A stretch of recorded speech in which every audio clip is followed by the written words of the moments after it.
カシメロのね、サインもして、はい。サイン会の発表をしたいと思います。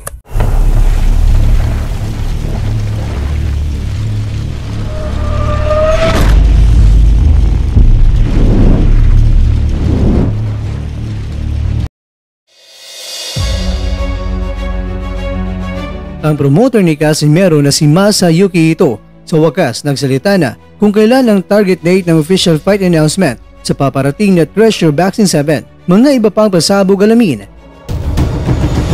Stephen Fulton, handang palagaan pa rin si Naoya Inoue ng rematch kaya abangan na niya sa featherweight division. Ito po ang mga pinagbabatayan ng ating kwentuhan. Kaya tara, kwentuhan na!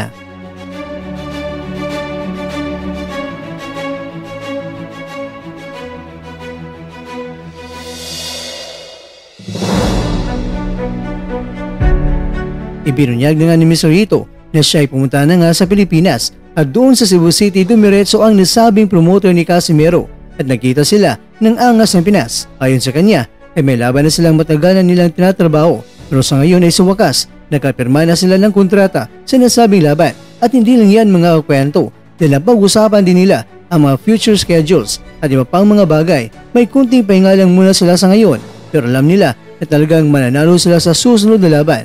Kaya nga, sa video ito mga kakwento ay may kunting papiyaw ang promoter ni Casimero para sa paparating na tournament. Kung ating matatandaan ay may 2 days na sunod-sunod na big events sa Japan ngayong buwan ng Oktubre at ang petsa nito ay October 13 at 14.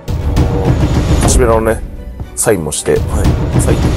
Pero alam niyo ba na ang video title nito ay Treasure Boxing 7 announced at may nakalagay dito na Boxing Festival October 12, 13 at 14. Kaya lang ito ay may question mark. Kaya ibig sabihin mga kwento ay may nadagdag na araw mula sa 2, ngayon ay 3 na.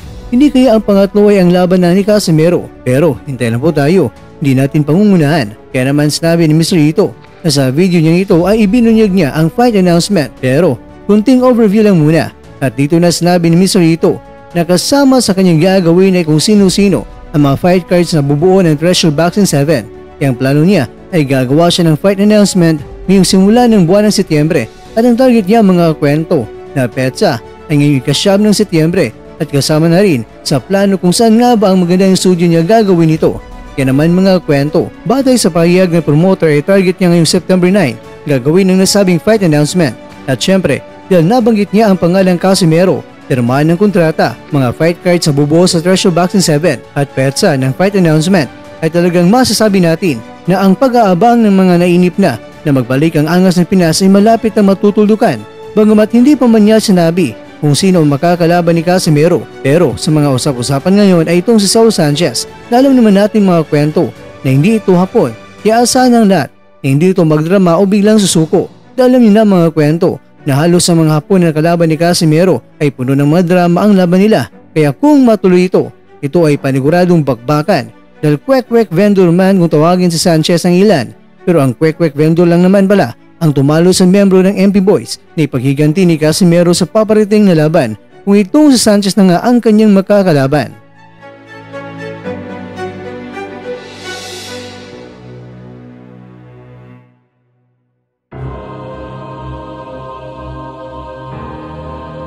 Mga kwento, sa ngayon sa featherweight division ay isa sa naghintay kay Inoue ay itong si Fulton. Nasa isipan pa rin niya na palagaan si Inoue at hindi atrasan. Gusto niya na mangyari ang rematch nila ng monster ng Japan. Gusto niya na magkaroon siya ng corona para naman gagawin niyang pay nito kay Naoya. Kung magharap ulit sila ni Naoya, kakukwento ano sa tingin mo? Makakabawi na ba siya?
Diyan, nagtatapos ang ating kwento.